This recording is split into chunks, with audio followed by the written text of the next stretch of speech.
Welcome to ஸ்ரீகுக்கிங் channel. புழுங்கல் அரிசியை பயன்படுத்தி முறுக்கு எப்படி செய்கிறதுன்னு தான் இந்த வீடியோவில் நம்ம பார்க்க போகிறோம். நார்மலாக வீட்டில் இருக்க ஏதாவது ஒரு கப்பு அல்லது டம்ளர் எடுத்துக்கோங்க. அதில் 4 கப் அளவுக்கு அரிசி எடுத்துக்கோங்க. இதை சுத்தமாக தண்ணியில் கழுவி ஒரு 4 மணி நேரம் நம்ம நல்லா ஊற வச்சு எடுத்துக்கலாம். அப்போ தான் அரைக்கிறப்போ மாவு நல்லா நைஸாக அரைப்படும். இது ஒரு பக்கம் இருக்கட்டும்.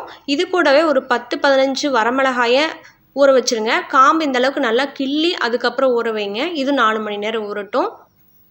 இப்போ அரிசி நல்லா ஊறிடுச்சு. இது கூடவே நம்ம ஊற வச்சு எடுத்து வச்சுருக்க வரமிளகாயும் சேர்த்து கிரைண்டரில் சேர்த்து நல்லா நைஸாக அரைச்சி எடுத்துக்கலாம். வரமிளகாய் இந்தளவுக்கு காம்பு கிள்ளி போட்டிங்கன்னா தான் நல்லா ஊறும். தேவையான அளவுக்கு உப்பு சேர்த்து நம்ம அரைச்சி எடுத்துக்கலாம். மாவு நல்லா நைஸாக அரைச்சி எடுத்துக்கோங்க. இப்போ அரிசி அளந்த அதே கப்பில் 2 கப் அளவுக்கு பொட்டுக்கடலை எடுத்துக்கோங்க. 4 கப் அரிசிக்கு 2 கப் பொட்டுக்கடலை உங்களுக்கு சரியான அளவாக இருக்கும். இப்போ இதை மிக்ஸி ஜாரில் சேர்த்து இதையும் நல்லா நைஸாக அரைச்சி எடுத்துக்கோங்க. இப்போ இது கூடவே நம்ம அரைச்சி எடுத்து வச்சுருக்க மாவை சேர்த்துக்கலாம். ஓமம் 2 ஸ்பூன் அளவு சேர்த்துக்கோங்க. கருப்பு எள் இருக்குங்களா, அது 2 ஸ்பூன் அளவுக்கு சேர்த்துக்கோங்க. 2 டேபிள் ஸ்பூன் அளவுக்கு வெண்ணெய் சேர்த்துக்கோங்க. இல்லைனா வனஸ்பதி கூட இது கூட சேர்த்துக்கலாம். இப்போ இதெல்லாம் சேர்த்து நல்லா மிக்ஸ் பண்ணிக்கோங்க. இந்த மாவை கைகளால் நல்லா அழுத்தி பிசைஞ்சு எடுத்துக்கோங்க. ரொம்ப ட்ரையாக இருந்ததுன்னா லைட்டாக தண்ணி தெளித்து கூட நீங்கள் பிசைஞ்சுக்கலாம். சப்பாத்தி மாவோட கொஞ்சம் இலக்கமாக வர மாதிரி நீங்கள் பிசைஞ்சு எடுத்துக்கோங்க. இந்த அளவுக்கு இருக்கணும். அப்போ தான் முறுக்கு புளிய உங்களுக்கு சுலபமாக இருக்கும். எண்ணெயும் உரியாது. நல்லா சாஃப்டாக இருக்குது பாருங்கள். இப்போ நம்ம முறுக்கு படியில் இதை சேர்த்துக்கலாம். இப்போ ஒரு கரண்டியில் லைட்டாக எண்ணெய் தடவி அது மேலே நம்ம முறுக்கு புளிய ஆரம்பிக்கலாம். இந்த மாதிரி அழகாக பிழிஞ்சு எடுத்துக்கோங்க.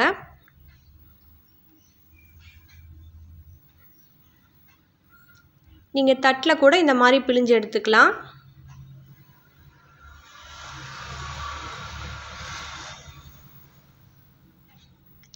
இப்போ மிதமான சூட்டில் இருக்க எண்ணெயில் நம்ம இதை பொரிக்க ஆரம்பிச்சிடலாம். இந்த மாதிரி கரண்டியில் முறுக்கு புளிகிறப்போ நமக்கு ஈஸியாக இருக்கும் எண்ணெயில் சேர்க்குறது. அடுப்பை நார்மல் ஹீட்டில் வச்சு நல்லா வேக வச்சு எடுத்துக்கோங்க. இந்த மாதிரி சுத்தமாக நுரையெல்லாம் அடங்கினதுக்கப்புறம் இந்த முறுக்கை வெளியே எடுத்துக்கலாம். பாருங்கள், மொறுன்னு முறுக்கு தயாராகிடுச்சு. அதுவும் புழுங்கல் அரிசி முறுக்கு. நம்ம வீட்டில் இருக்க அரிசியை பயன்படுத்தி நீங்கள் ஈஸியாக இதை செய்யலாம். அதுவும் இந்த முறுக்கில் என்ன ஸ்பெஷல்னால் வரமிளகாயை ஊற வச்சு நம்ம அரைச்சிருக்கோம். அது இந்த முறுக்குக்கு இன்னமும் டேஸ்ட் உங்களுக்கு அதிகரிக்கும். அதனால் கண்டிப்பாக ட்ரை பண்ணி பாருங்கள் இந்த மெத்தடில்.